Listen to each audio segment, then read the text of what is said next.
Good evening students. हमारा topic subject verb agreement खत्म हो चुका है और अब हम उसके एक्सरसाइजेस की तरफ रुख करते हैं बच्चों। आइए मेरे साथ कुछ अच्छे क्वेश्चंस हमारे सब्जेक्ट वर्ब एग्रीमेंट से जुड़े हम स्टार्ट करने जा रहे हैं। अब आइए मेरे साथ। क्वेश्चन नंबर 1 है बच्चों, ईच पेन एंड पेंसिल। अगर आपको ध्यान हो, ईच के साथ जब भी कोई नाउन आता है, चाहे एक बार आए या फिर एंड से जुड़कर आए, इस कंसेप्ट को हमने पढ़ा था बच्चों, डिस्ट्रीब्यूटिव एडजेक्टिव। अगर आपको कुछ याद हो तो डिस्ट्रीब्यूटिव एडजेक्टिव जो था, इसके साथ दो चीजें हमने पढ़ी थी। रास्ते में आपको नाउन और वर्ब मिलता है और दोनों दोनों बच्चों 11 नंबर का फॉर्मूला मेंटेन करते हैं। इसका मतलब दोनों के दोनों सिंगुलर रहते हैं। एक चीज हमने पढ़ी थी कि कभी कभी ऐसा भी होता है कि डिस्ट्रीब्यूटिव एडजेक्टिव और उसके बाद एंड दिया हो और दोबारा डिस्ट्रीब्यूटिव एडजेक्टिव दिया हो। इसका मतलब यही हुआ कि दो बार डिस्ट्रीब्यूटिव एडजेक्टिव एंड से जोड़ दिया, तो भी रास्ते में दो लोग मिलेंगे भाई, एक नाउन होगा एक वर्ब होगा और संस्कार नहीं बदलते, यानी दोनों का ही आंसर आपका सिंगुलर रहना चाहिए। अगर ये बात समझ आ गई तो each pen and pencil, each noun and noun, इसका मतलब डिस्ट्रीब्यूटिव एडजेक्टिव। तो बेटा यहां पर जो आने वाला वर्ब है that should be singular. Question number 2, each boy, each boy and in every girl. ध्यान से देखें तो ये भी एलिमेंट ऑफ डिस्ट्रीब्यूटिव एडजेक्टिव हुआ और ये भी 11 फॉर्मूला लेके चलता है। इसका मतलब यहाँ पे आर की जगह बच्चों इज होना चाहिए। नेक्स्ट आता है वी ईच। हमने एक रूल पढ़ा था, अगर ईच के पहले आपको कोई भी प्लूरल नाउन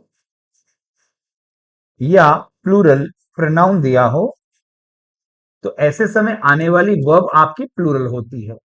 ये देखो बच्चों, ईच के पहले प्लूरल प्रोनाउन, ईच के पहले और ईच के पहले आपको प्लूरल नाउन दे रखा है, ईच के पहले प्लूरल प्रोनाउन, तो बेटा ये बहुवचन आना चाहिए, प्लूरल वर्ब। और अगर ईच के पहले आपको the boys plural noun given हो तो बेटा ये आना चाहिए प्लूरल। इसका मतलब है आ गया। नेक्स्ट आता है बच्चों क्वेश्चन नंबर 5, ईच ऑफ। अगर आपको ध्यान हो, either of, neither of, one of, none of, each one of, उसके अलावा एनी वन ऑफ, ऐसे समय पर आपको ध्यान रहे ये डिस्ट्रीब्यूटिव प्रोनाउन होते हैं। Let me remind you, distributive pronoun जो होता है प्यारे बच्चों, यहां से जब बाहर आते हो तो रास्ते में आपको नाउन प्रोनाउन मिलता है और फिर वर्ब मिलता है। बच्चों नाउन प्रोनाउन हमेशा प्लूरल मिलना चाहिए और वर्ब हमेशा सिंगुलर मिलनी चाहिए।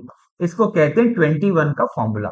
If you remember, distributive adjective 11 का फॉर्मूला और डिस्ट्रीब्यूटिव प्रोनाउन 21 का फॉर्मूला।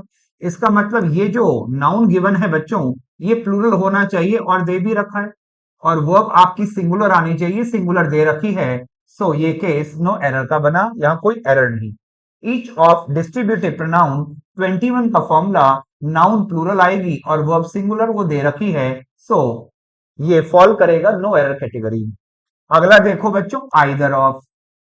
अगर आइदर ऑफ की बात करें, दोबारा से ये डिस्ट्रीब्यूटिव प्रोनाउन हुआ, यहाँ पे जो भी नाउन आ रहा है ये 2 नंबर का, लेकिन जो वर्ब आएगी बच्चों वो 1 नंबर की आनी चाहिए। सो यहाँ पर इसका यूज होना चाहिए।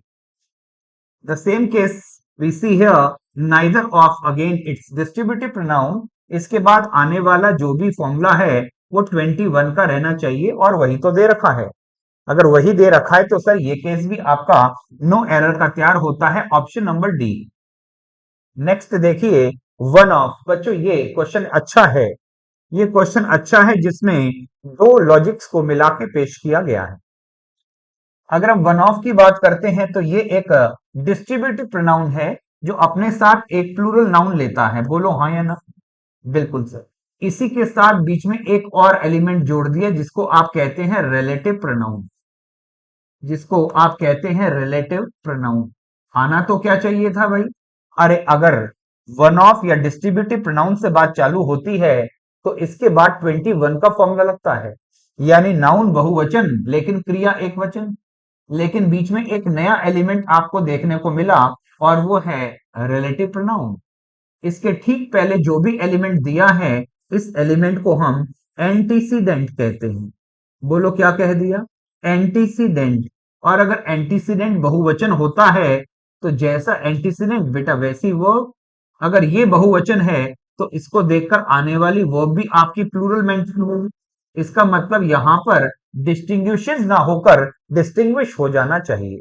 ये रूल हमने पढ़ा था एंटीसीडेंट का, यानी वाक्य के बीच में अगर आपको रिलेटिव प्रोनाउन दिया हो तो इसके बाद वाली वर्ब का निर्धारण बेटा पहले वाला टर्म करता है, पूर्व पद करता है, जिसको इंग्लिश में एंटीसीडेंट कहा जाता है। And this is the deciding factor. अगर ये प्लूरल है, एज अ रिजल्ट आपकी वर्ब भी बच्चों प्लूरल तैयार होगी। और जब वर्ब में एससीएस लगाते हैं that is singular verb, SCS हटाते हैं दैट मेक्स प्लूरल वर्ब। आगे आओ भाई, क्वेश्चन नंबर 9। अगर क्वेश्चन नंबर 9 की बात करते हैं तो नाइदर ऑफ की बात करें तो बेटा ये आ गया 21 का फॉर्मूला। इसका मतलब नाउन या प्रोनाउन तो आनी चाहिए प्लूरल, लेकिन वर्ब आना चाहिए सिंगुलर। ये लो बेटा, ये हुआ। आओ आगे चलते हैं क्वेश्चन नंबर 10 की ओर। क्वेश्चन नंबर 10 की ओर अगर इस क्वेश्चन को ध्यान से देखें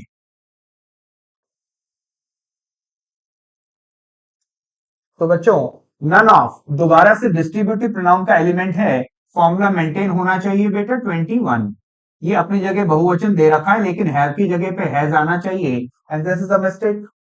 11वां क्वेश्चन देखें, ईच ऑफ बच्चों डिस्ट्रीब्यूटिव प्रोनाउन सेम ट्रीटमेंट 21 का फॉर्मूला। ईच ऑफ के बाद में द 10 स्टूडेंट्स, इसका मतलब ये जो दे रखा है ये नाउन हुआ, लेकिन आने वाली जो वर्ब है वो हमेशा एक नंबर की आनी चाहिए, और वर्ब को एक वचन बनाने के लिए उसमें एस जोड़ा जाता है। आगे चलो बेटा, यहां पे दे रखा ईच ऑफ अपने आप में अगेन डिस्ट्रीब्यूटिव प्रोनाउन है। इसके बाद आने वाला जो भी नाउन है बच्चों वो 2 नंबर का होना चाहिए। अब ध्यान से पढ़ो, ईच ऑफ द स्टूडेंट्स, जितने भी स्टूडेंट्स हैं उनमें से प्रत्येक की बात हो रही है।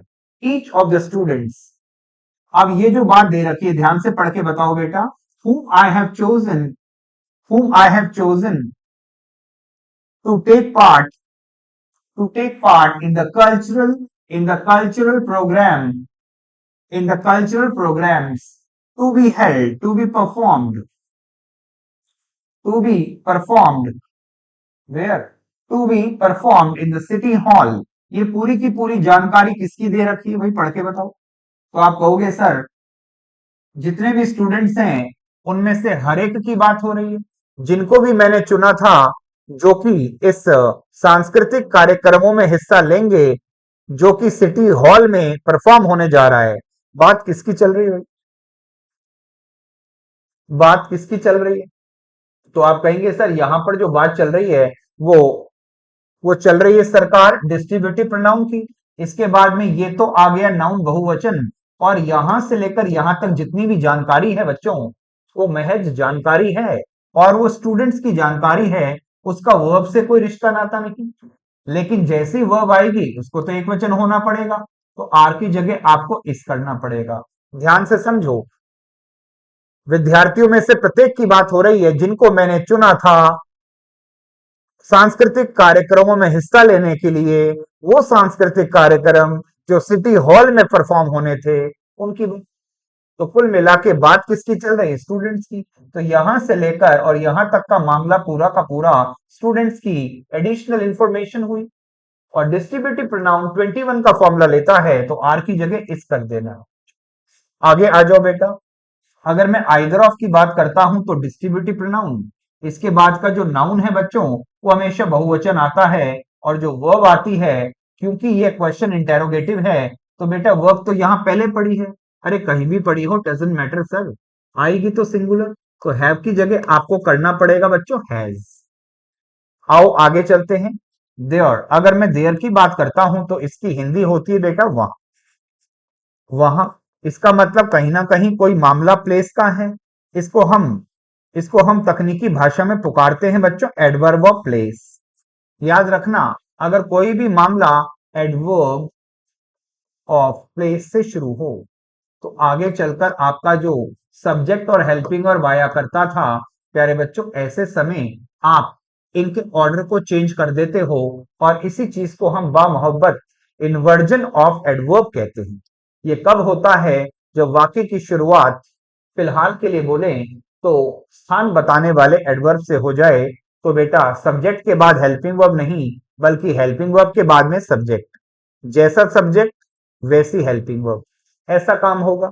इसका मतलब देयर का मतलब वहां, बेटा ये तो हो गई वर्ब, ये तो हो गया आपका क्या चीज बोलो? आप कहेंगे सर ये हो गया हमारा सब्जेक्ट। अगर ये बहुवचन है, इस कायदे से ये भी बहुवचन आना चाहिए, तो भाई यहां तक तो कोई दिक्कत नहीं है। लेकिन अब मैंने नाइदर कर दिया, तो जब दो का हवाला दे दिया, फिर मैंने बोला ना तो पहला ना तो दूसरा, तो मैंने डिस्ट्रीब्यूट कर दिया। तो ये नाइदर डिस्ट्रीब्यूट कर रहा है, यानी दोनों कमरों की बात एक साथ नहीं, ना तो पहला ना तो दूसरा।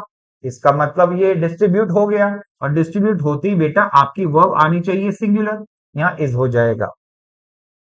अगला देखो, सेम क्वेश्चन है, यहां पर भी दो लड़के दे रखे हैं, यहाँ दो कमरे यहाँ दो लड़के, लेकिन नाइदर बेटा ये मामला दो लड़के बताकर डिस्ट्रीब्यूट कर दिया, ना तो पहला लड़का ना तो दूसरा यानी जीरो, और अंग्रेजी में जीरो को एक मानते हैं, आने वाली वर्ब बेटा सिंगुलर आनी चाहिए। तो नाइदर इज लेबोरियस, वहां पर दो लड़के हैं लेकिन ना तो पहला ना तो दूसरा मेहनती है, यानी दोनों में से कोई भी मेहनती नहीं है। आगे चलो बेटा, क्वेश्चन और भी है, देखते रहिए आज तक सबसे तेज। अब हम धीरे धीरे अपनी गति बढ़ाने की तैयारी में है बच्चों, आ जाओ मेरे साथ। वही दो लड़के फिर दे रखे हैं, अब की बार यहाँ पे इन्होंने नाइदर को यूज नहीं किया, नाइदर को यूज करते तो डिस्ट्रीब्यूट होता, अरे हाँ या ना, आइदर को यूज करते तो डिस्ट्रीब्यूट हो जाता, तब तो मुझे सिंगुलर चाहिए था। लेकिन उन्होंने कौन सा टर्म यूज किया है? आप कहेंगे सर बोथ, यानी दोनों, इसका मतलब दोनों एक साथ हैं। और अगर ये बोथ दोनों के लिए रेफर होता है, तो इसके बाद आर का आना बिल्कुल सही, इसमें इजमत लगा देना, यहाँ बोथ डिस्ट्रीब्यूट नहीं कर रहा है, डिस्ट्रीब्यूट करने का काम कौन करता है भाई? आइदर, नाइदर, ईच, एवरी, ऐसा कोई वर्ड होता, इसका मतलब दोनों के दोनों साथ में है तो आर का, इसका मतलब सर ये तो नो एरर का केस हुआ। आगे चलो बेटा, दो कमरे थे और दोनों के दोनों, इसका मतलब डिस्ट्रीब्यूट तो नहीं हुआ सर, जब दोनों ही कमरे एक साथ हैं तो बेटा इसकी जगह आर आएगा। दोनों ही कमरे वेंटिलेटेड है, रोशनदान सहित हैं, उनको वेंटिलेटेड कहते हैं। आओ 18 क्वेश्चन, यहाँ पर भी आपको दो कमरे दिए हैं बच्चों, और यहाँ पे मुझको डिस्ट्रीब्यूट करके दे दिया, आइदर इज वेंटिलेटेड, तो दो कमरों में से या तो पहला या तो दूसरा बेटा ये डिस्ट्रीब्यूट हुआ, इसका आना बिल्कुल सही, इसका मतलब ये केस भी नो एरर का है, बोलो तारा रारा। आगे चलो बेटा, देर आर राइस इन करी फॉर डिनर, अरे भाई राइस इन करी एक ऐसा व्यंजन होता है जिसमें आप राइस भी डालते हो और इसमें करी भी डालते हो, यानी ये वो आइटम हो गया जो मिला के खाते हैं। इसका मतलब शब्द तो दो हैं, लेकिन ये एक ही आइडिया को रिप्रेजेंट कर रहे हैं। इसका मतलब अगर ये दोनों के दोनों डिनर में खाए जाते हैं मिलाकर, तो मिला के खाने का मतलब एक आइडिया। और अभी अभी हमने पढ़ा था एडवर्ब ऑफ प्लेस, अभी अभी हमने पढ़ा था बच्चों, अगर एडवर्ब ऑफ प्लेस से वाक्य शुरू हो तो बेटा सब्जेक्ट के बाद हेल्पिंग वर्ब नहीं, बल्कि ये क्रम उल्टा हो जाता है, इन्वर्जन ऑफ एडवर्ब, पहले हेल्पिंग वर्ब और बाद में सब्जेक्ट आता है। इस लिहाज से बच्चों राइजन करी को एक ही तो आइडिया माना गया, इसलिए आर की जगह होना चाहिए, बोलो क्या? इज, भाई डिनर जब आप करते हैं राइस और करी खाते हैं तो पहले राइस लेते हैं, उसी पे करी, फिर उसको मिक्स करते हैं और फिर आप उनको मिलाकर एक चीज कर कर खाते हैं, इसलिए यहाँ पर इज आना चाहिए।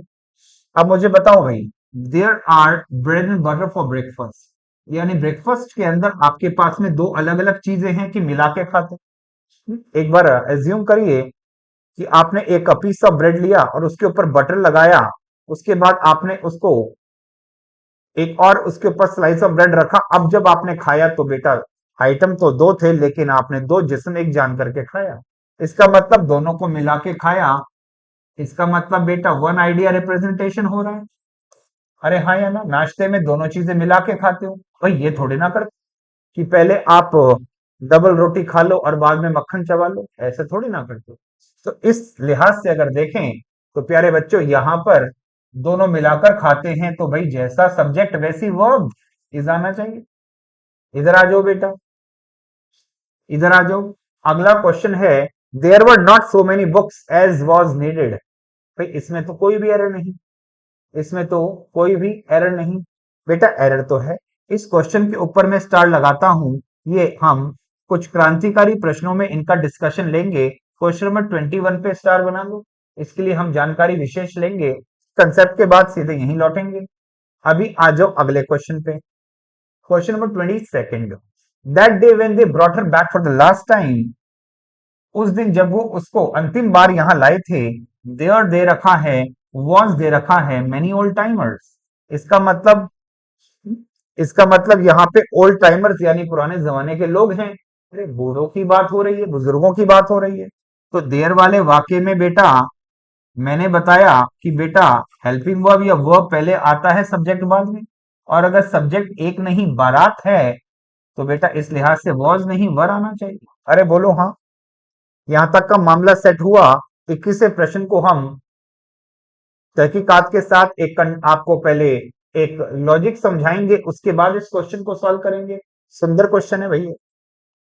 आओ आगे चलते हैं बच्चों। यहाँ पे हम 23, 24, 25 इन जो क्वेश्चन हमारे रह गए इनको भी एक बार देख लें।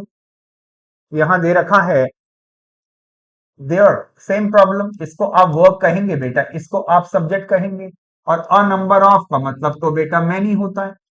इसका मतलब मैनी प्रॉब्लम्स, एक से ज्यादा हैं। अगर सब्जेक्टिव बहुवचन है तो बेटा वर्ब को बहुवचन बनाने के लिए इस एस को माइनस करो, यानी गलती ए भाग में दिखानी है। नेक्स्ट, देयर के बाद में इस दे रखा है, लेकिन यहाँ पे ऑल सॉर्ट्स ऑफ रेगुलेशन। भाई जब यहाँ पे बहुवचन है, जब सब्जेक्ट ही आपका प्लूरल है तो बेटा वो भी प्लूरल ही तो आएगा। अरे हाँ या ना। Next, there has been, same problem. There के साथ में वर्ब आपको सिंगुलर दे रखी है, लेकिन सब्जेक्ट तो बहुत सारा दिया है। अगर ये प्लूरल है तो इस लिहाज से बच्चों हैज की जगह पर हैव हो जाना चाहिए। अरे बोलो हाँ। इन सारे क्वेश्चंस को हम एक बार अच्छे से देख लेते हैं और फिर मिलते हैं आपसे अपने अगले वीडियो में नेक्स्ट सेट ऑफ क्वेश्चंस के साथ। Thank you so much.